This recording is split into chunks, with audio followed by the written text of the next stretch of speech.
What's going on, Bellefleur? Gwen, the recovering witch here, also known as Jen. Welcome back to my channel and happy Mindful Recovery Mondays for you guys. It's been a while, but I'm glad to be back. We are continuing to leave off where we first started at the beginning of this year with the Pagan and Recovery book by Dierdre and Hebert. And this always seems like it's almost like shadow work, which it really is. Step 4, I look at as shadow work. I have a video up. I'm going to explain about that later. We're going to be diving into step 4 today, and it almost seemed like this is the most impossible video to make. Again, Mindful Recovery Mondays, refresher, I am in 12-step recovery, and I'm looking at different literature as I'm practicing into my craft and putting in this segment because it's something very deep into my heart, and I feel like that is something that I am being called to do. And so Mindful Recovery Mondays is going to have things revolving around addiction, recovery, 12-step, so on and so forth. So if that does interest you, it would be very much appreciated if you could hit the subscribe button, hit the notification bell for new videos coming up, and also hit the like button because the YouTube creators really love that very much. It gives us a gauge. And also leave a comment if you would like to see something on Mindful Recovery Mondays or Witchin' Out Wednesdays. I would really love to get your feedback for that. So let's go ahead and get to the haunting step of step 4.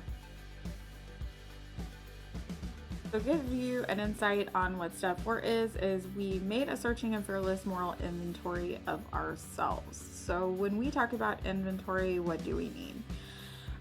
In the big book, and it is mentioned in Pagan and Recovery, we are basically, as individuals, doing an inventory of ourselves, meaning like we're doing a debit side and a credit side of a ledger.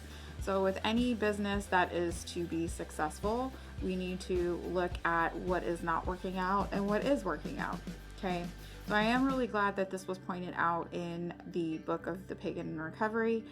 And I want to kind of talk about like my personal experience with that. I do have a video out on step 4 as far as looking at it as regards to shadow work, because that's what it really is. I may update that video from some time because when I started a year ago, I was so new at this as a YouTube creator, and we all continue to change as we evolve and we learn and we grow. And so sometimes I kind of feel like comments have changed or something else might be added in, and that might not work out. But again, I'm gonna leave that video up there because I do feel like it is a nice progression to see like where I had started from and then where I'm at a certain time frame. So that might be something that I evolve onto endless as long as this channel is up.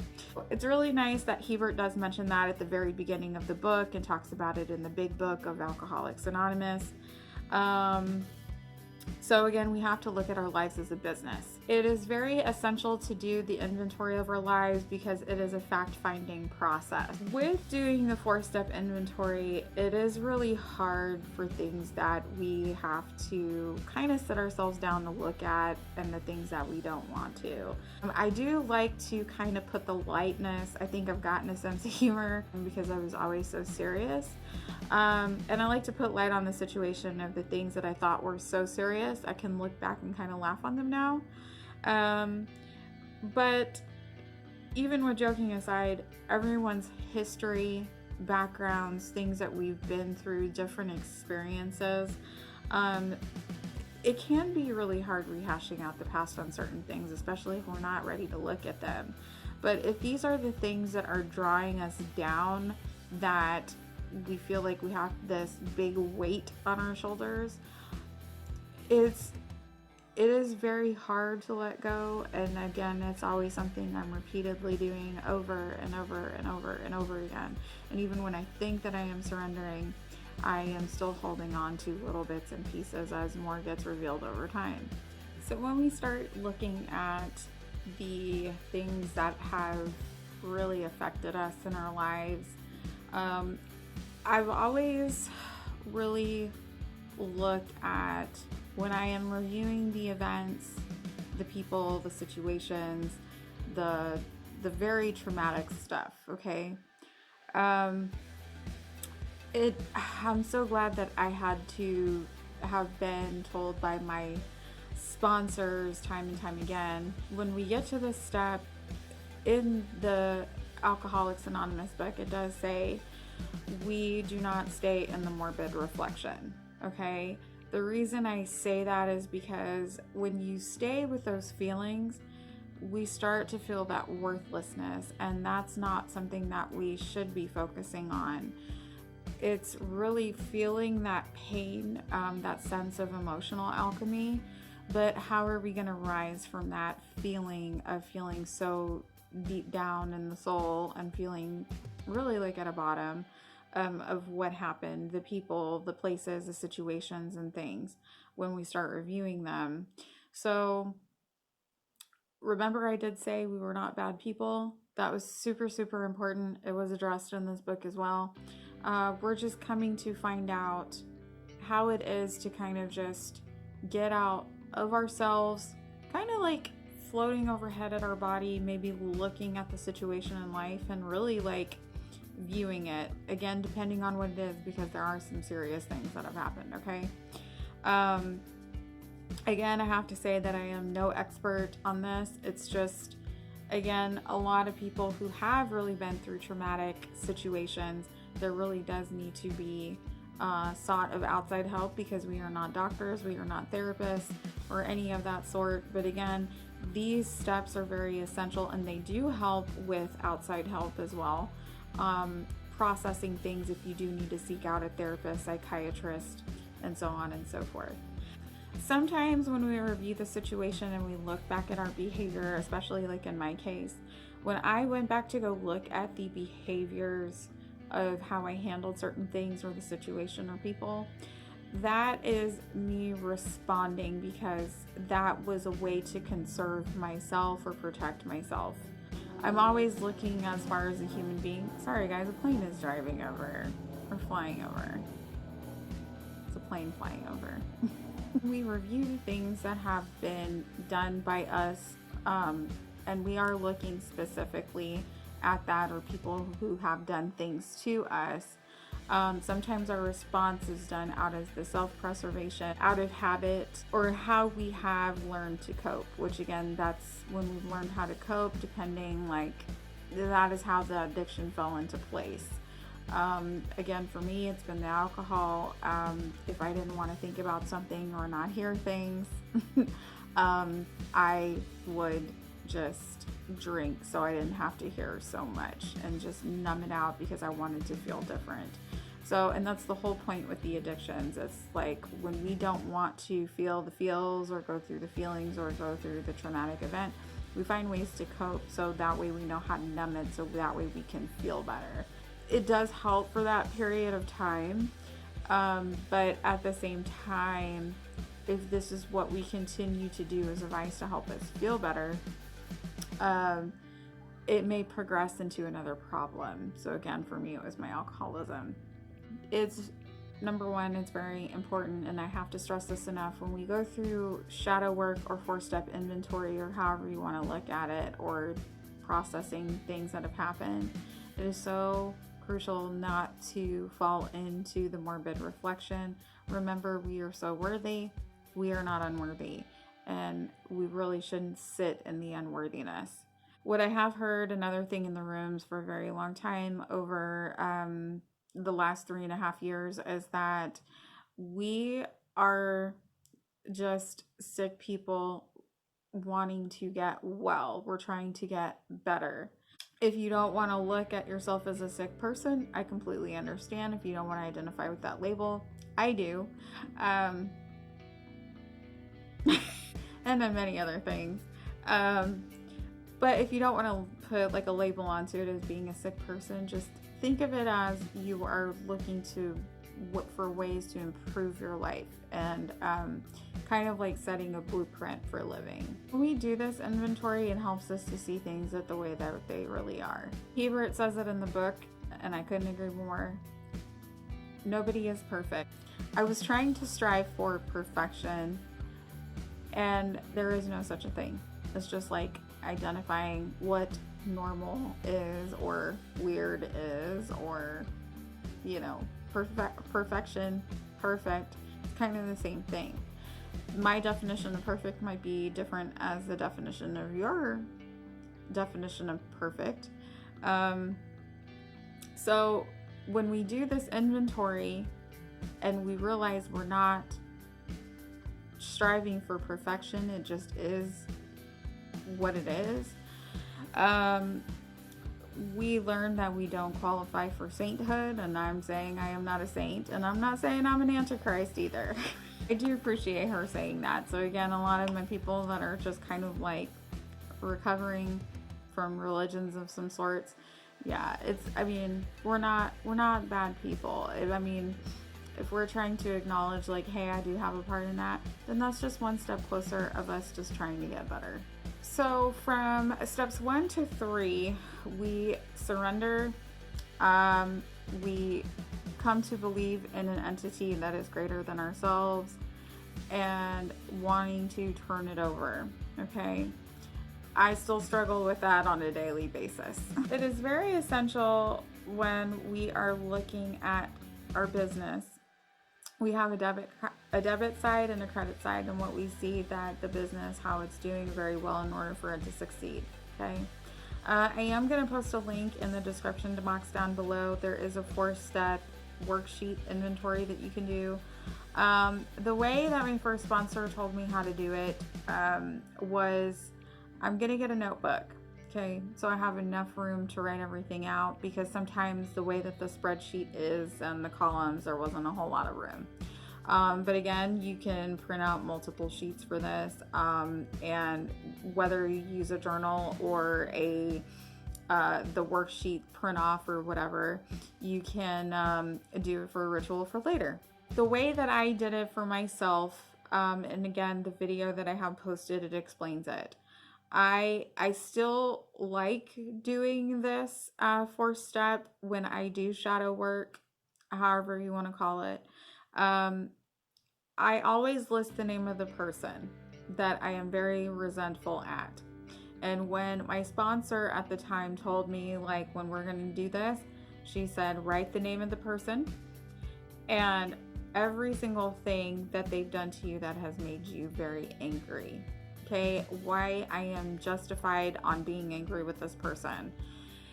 So in the big book, it talks about, all right, when I look at the statement of what I've written down, say it is Jane Doe. I am so mad. I'm trying to be clean here, folks. I'm so mad at Jane Doe. And Jane Doe, I am so mad at her because she owes me money, and I have always continued to help her, and she has never paid me back. Okay, so what does it affect? There's many things as far as the affected my is that it goes down to ego for one. It has affected my pocketbook. There is a fear associated with this, and whenever we look at everything that we have written down and what the affects my, we kind of tally it up. Most of the time, all these things are fear-driven based, okay? So when we start feeling anger, jealousy, any type of resentments of certain things, there's always that something that's internal with us that we really need to take a closer look at, and fear is always just boom, right in the face.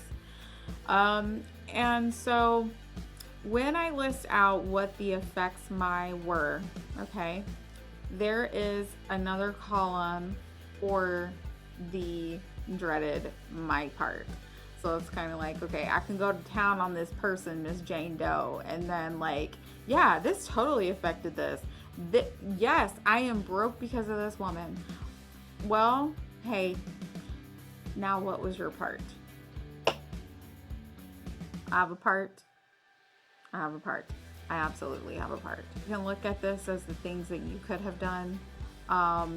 Again, people are going to be people, and I have to remember that on a daily basis. There's really a lot of things where it's kind of like stepping outside of the situation and always taking it a step further. always looking at the duality, the both sides of the picture. And like I said, kind of hovering over the situation and really just kind of looking at it at face value for what it is, okay? And so I don't know if Jane Doe has always continued to live in poverty. I don't know. There could be the situation that Jane Doe has never been taught about finances. That is, for me, that's not my part to take. But I can learn how to set healthy boundaries because of this. And so the more that I do this, the more that I get in tune on picking up on certain things, certain behaviors, maybe not from Jane Doe, but maybe another person I haven't even met yet who may exhibit those things. And my intuition gets a little bit stronger when George may tell me like something like, watch out. Okay, again, it's to help kind of stop the resentment. But at the same time too, it's kind of like you can't really prevent these things from happening either. It's kind of like dating someone and it'd be a really bad breakup. You were so angry at this person and you may never want to date again, but in somewhere deep down inside you'd like to, but you can't protect yourself from getting hurt because that's just the way life is. But this does really help as far as kind of seeing, like I said, seeing for both sides of the view. So again, taking Jane Doe for example, what I could have done, not giving her more money, telling her or asking her, you know, can you pay me back on this date? We should have come up with a payment plan, you know, that type of thing. Whatever else that you think that you could have done, and see how those different scenarios could have played out. And again, that's kind of like a lot of the things that we do with the shadow work.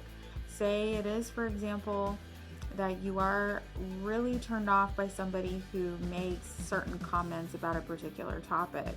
Why is it affecting you so much? Like, what is the deep rooted cause of this, the cause and effect?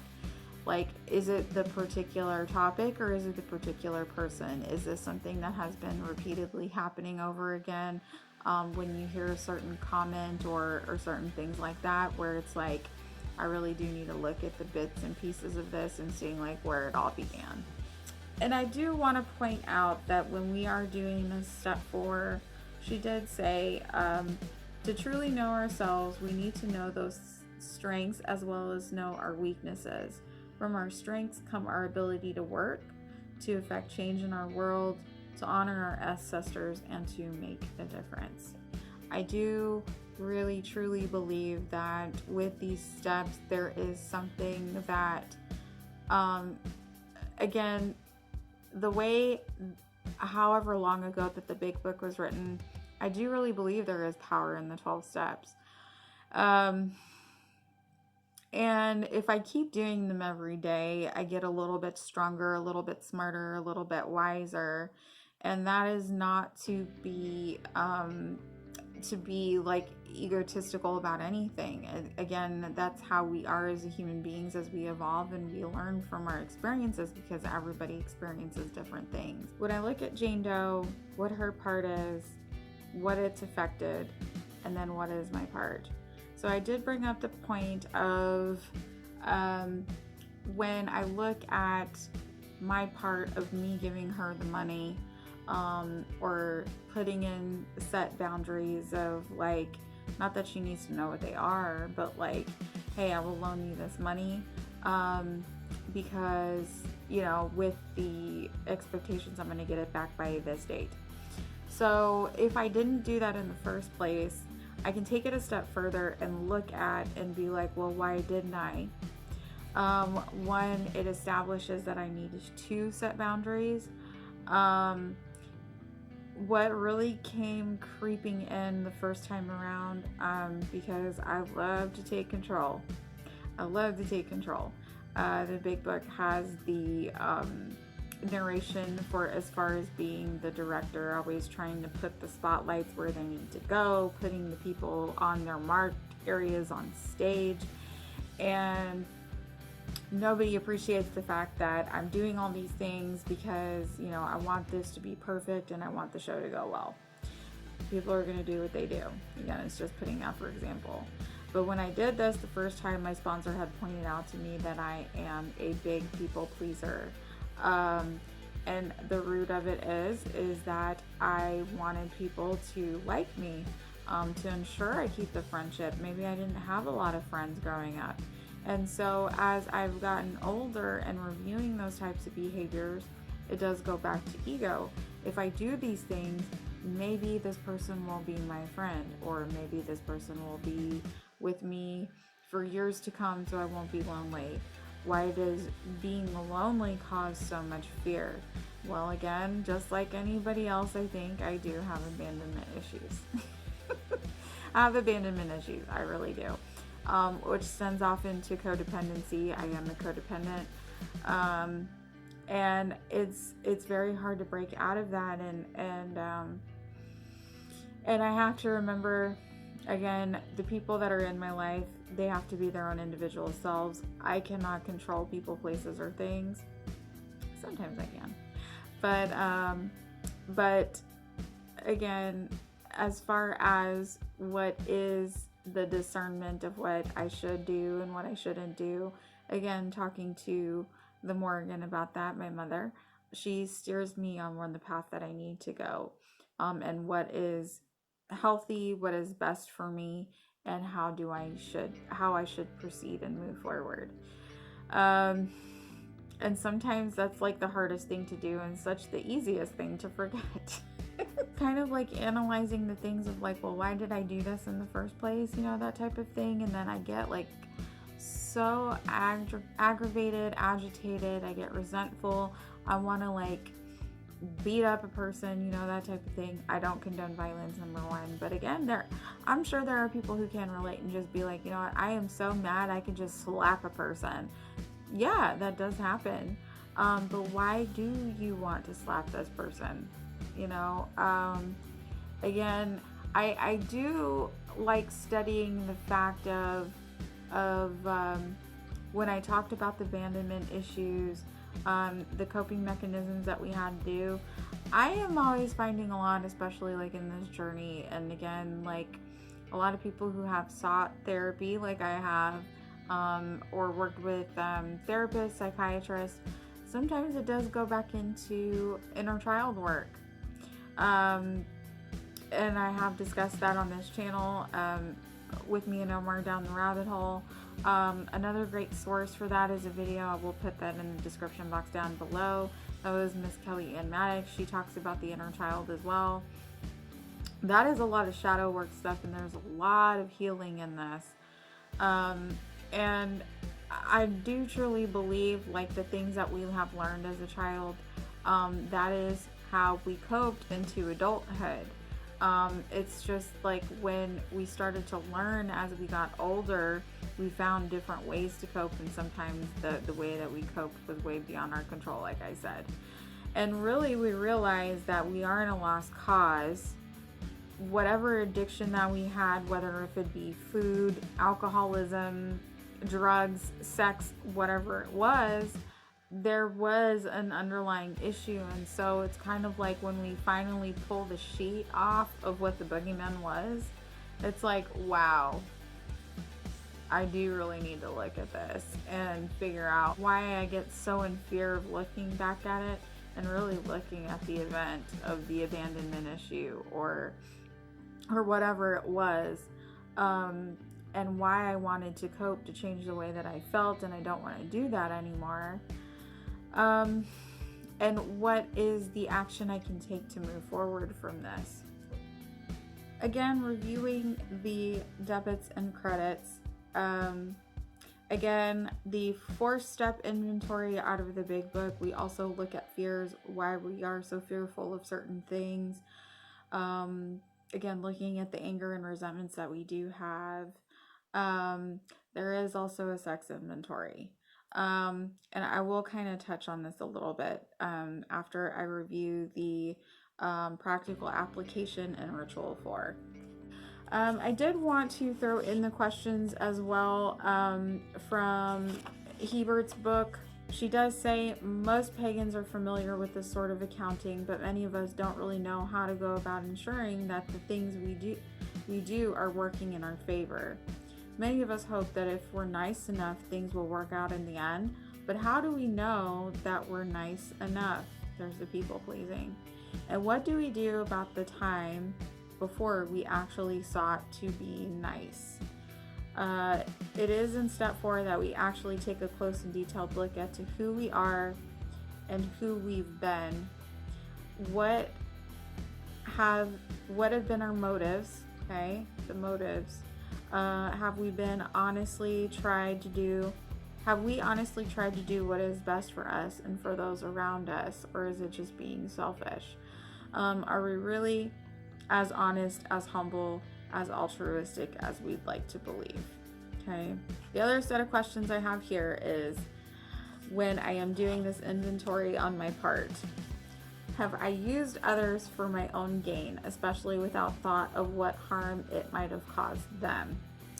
Have I put aside my own principles for immediate gratification or for temporary gain?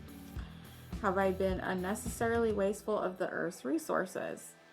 Have I set aside my integrity for financial gain, or have I placed too little value on my own time and effort?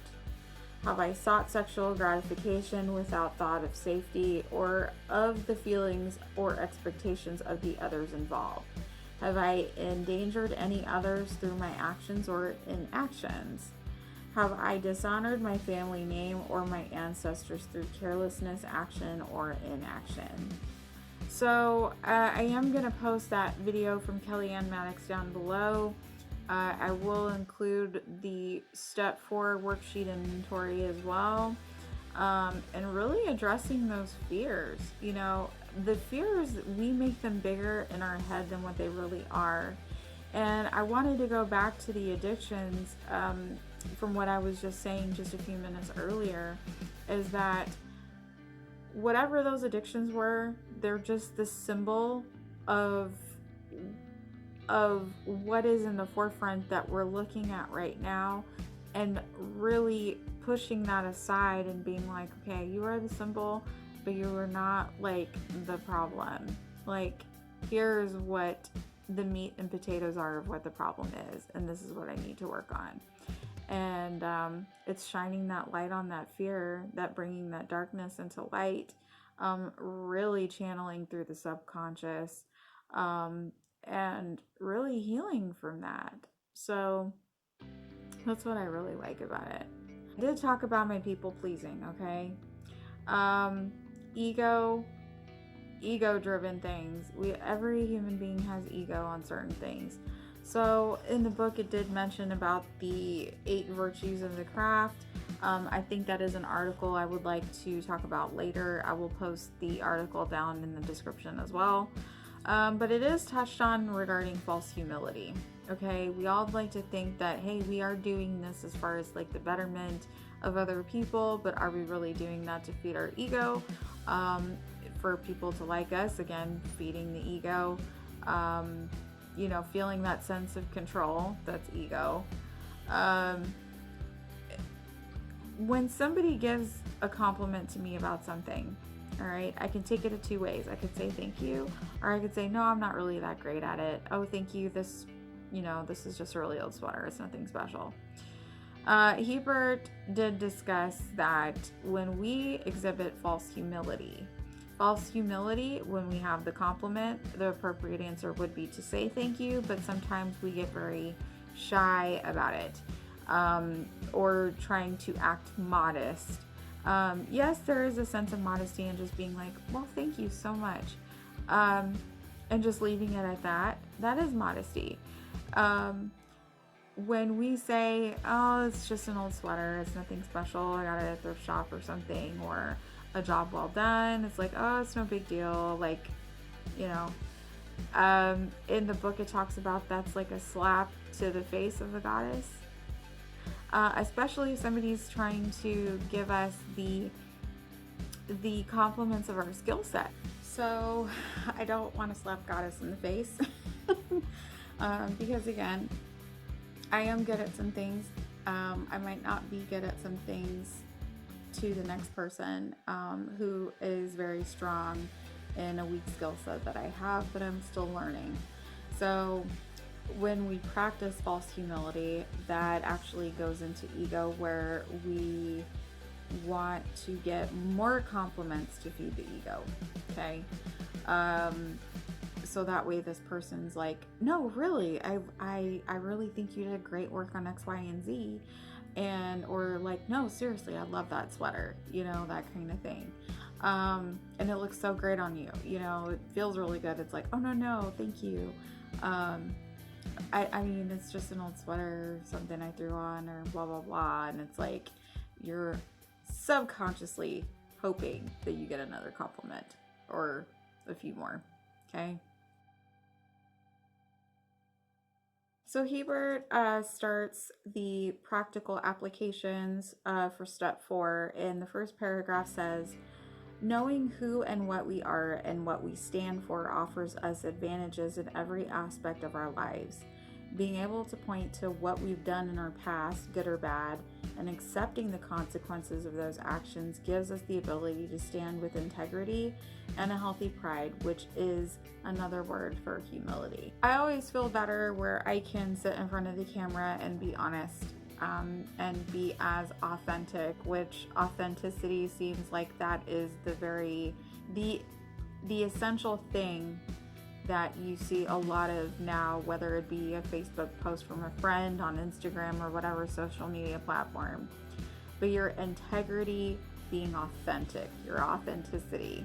I would like to live my life as the emperor who wears a loose robe, but not literal. I've always appreciated this step. It is, even though it's the hardest step, it's my favorite step, and that's why I say I am about the shadow work. I love to do it. When it comes down to doing it, I'm like, I don't want to do it. I do want to say, when I have faced these things, I always come out as a new person on the other side. I do want to point out, and Hebert writes later, that our past is something that will perpetually follow us, but it is something that we can deal with, and we needn't be ruled by it. Our job at this moment in time is to take stock of who we are and what we've done.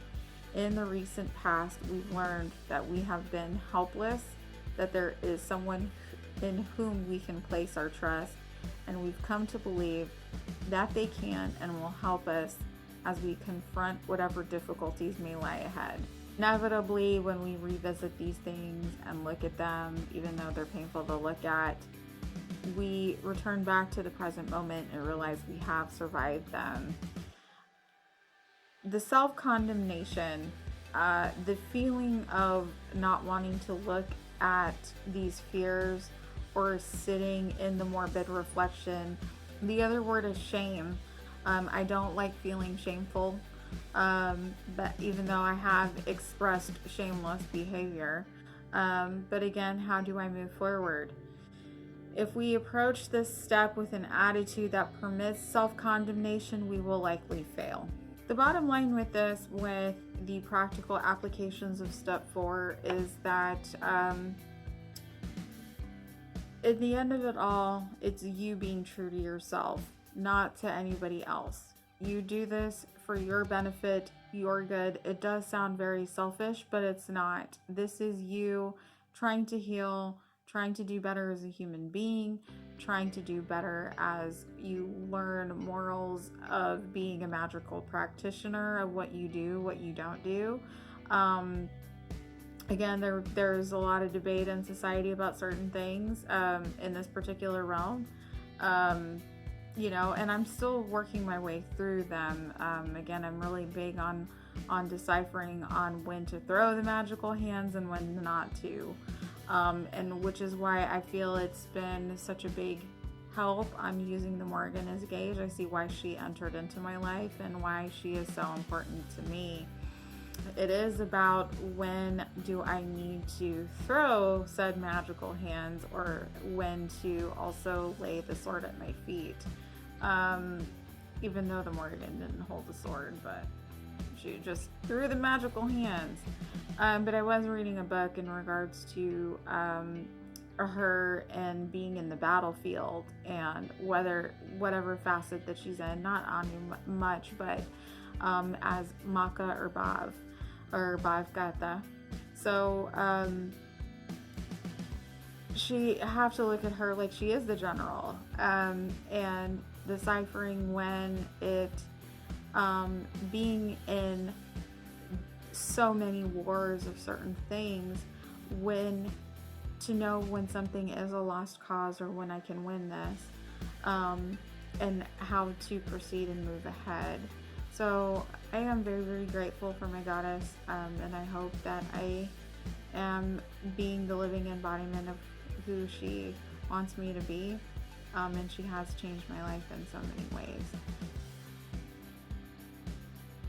So then we move on to ritual 4, okay? And I'm just going to be very short and brief with this.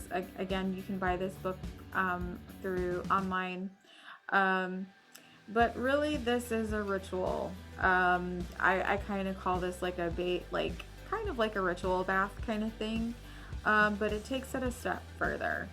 I do have to say, before I got sober, I really could not look at myself in the mirror. I could not look myself in the eye.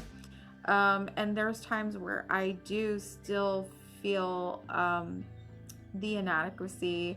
I'm self-conscious, many, many things. And, you know, I am able to look at myself in the mirror today. You guys see me doing this thing, and like, this is me getting outside of myself, and doing what I feel like I'm called to do. And this is what ensures that I do stay sober. Many of us have suffered from some form of shame of self. So really, the ritual is requiring you to take a really good look at yourself everywhere, okay? And so why you wear the clothes that you wear, why you put the makeup on your face, why you may wear a wig, you know, what does it represent? She does have the list of questions of, why am I dressed the way I am? What does the way I dress say about me? Am I trying to send a message to people around me? Is what I am wearing congruent with who I am? Do I look like the person I truly wish to be? Okay. So at this point, you're basically in your birthday suit, and then you step into the tub. You have your favorite body products, you know, that kind of thing. But you're getting a notebook. You're writing these things down, and you're looking at yourself in the mirror, and you're trying to put the positives and the negatives. You're basically doing the debits and credits again about yourself. And you're really hoping at the end result that you have more positives than you do negatives. So you have more credits than you do debits. And again, it's not to overinflate or criticize. It is really you just being honest with you. Then you can really imagine how you want to see yourself in 1 year. I will have to tell you guys, being honest here, I really wanted to try to get all these rituals done. Again, me trying to control, I obviously do that with this. And again, I'm not perfect. I did want to tell you guys, currently, my sponsor and I, we have been looking at steps per month. And this month we are going into step 4. What has been coming up when I have been meditating, doing bath rituals, I have a big fear in trusting people. I have a fear of people. I did mention earlier it's about abandonment issues. There's always this constant conflict of wanting to have this self-validation of being enough, because you see it on social media. People will tear you down, they will build you up to size, try to measure you up, and I'm just being real here. Like, do I get scared of that at times? Absolutely. Can I live in that fear? Absolutely not. My abandonment issues, it's interesting with the living situation going on over here. I had to look a little bit deeper, and the abandonment had kind of like manifested as far as trust issues. What I have learned as far as reflecting, and I still need to put pen to paper, and I'm going to be going over that with my sponsor, is that I never felt like I had a place in this world. I did not know where I fit. I did not know where I belonged, and it followed me into adulthood. What I do know, and why I brought up as far as the inner child and where it stems from, was that, again, y'all know my mom is from South America, and my dad was here, from the States.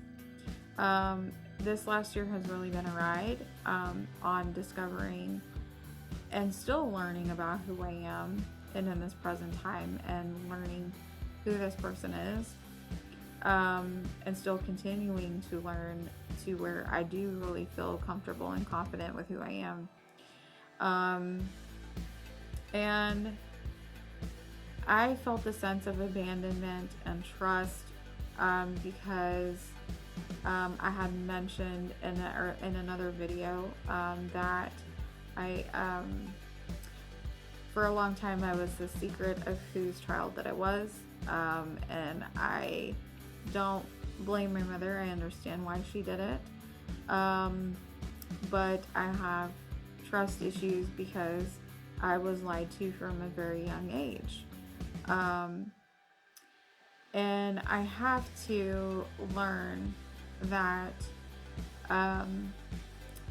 that moment is not what defined me.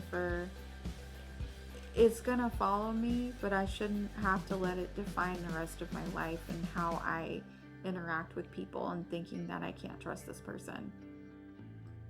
It is a good gauge with George, on when I have red flags and radar, which a lot of people don't have. I understand that. What I do learn is how to set healthy boundaries, who it is that I want in my life and who I don't want in my life. I did talk about people pleasing, of trying to ensure to keep friendships, to ensure that I don't feel lonely.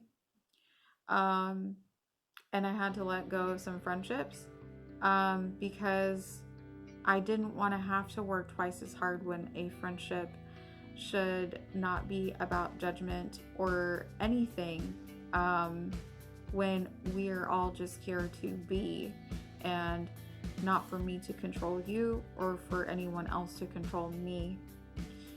I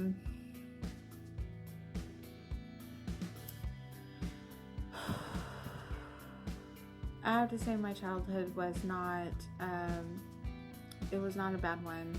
I had parents that loved me. They did the best that they could. I am grateful today that I can see that side of that. And I realize people made things the way that they were to seem to other people, for them to not feel shame and judgment from other people. And that is how I can find the grace and forgiveness for my mother, my biological mother, my parents, both my parents, because I did say in one of my other videos that at 16 is when I found out that the person who was that was portrayed to me as my biological father was, who had passed before I was born. He was not my father. And the person who was living under my roof, who was represented as my stepdad, was actually my biological father. So that was a lot to process. And we hope that with parents, and I hope as we are navigating parenthood in this house, that I am doing the best that I can with what I got, and being honest, regardless how bad or what I think the judgment may be. But I had parents who cared. I have a mother who does care. And I understand, again, why she did the things that she did. But again, there are times where I still do get angry. You can tell that there is still a lot for me to work through. I am just trying to be real. That's it. But again, it's to explain that I have come to realize dualities of both sides. What I still am working on, and I will never forget with what my first sponsor told me, is I'm always trying to keep my side of the street clean. And sometimes that's really hard to do. That's why I always talk about grace being so important for ourselves, because we're not going to be perfect, quote unquote, all the time. We're still going to have these glaring things show up in our face. And coming to understand that human beings are human beings and they do what they do.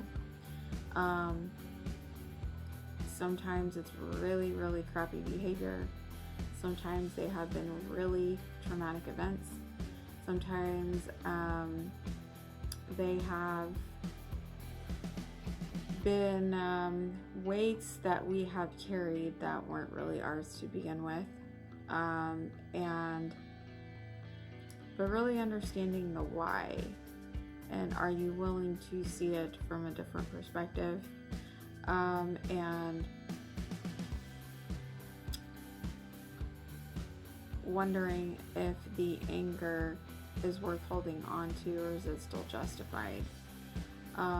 Is seeing that fear worth it to get out from the other side and letting go of the fear? So I still have my sense of insecurities. I am an alcoholic. I am a codependent. I am a people pleaser. I am many things. And I remember in one of the videos when I first started off with, and like me saying that I am an alcoholic and working a program, that is a part of who I am, but that is not all that I am. There is so much power in the word of I am. As people in the magical community know. And I am trying to navigate and learning to accept and love myself regardless. So that is why Recovering Witch is my name. And it doesn't matter what we are recovering from, as long as we continue to recover, whatever that looks like, we are at least trying to recover one day at a time. So I will see you guys next week. Until then, be well. Okay? Bye.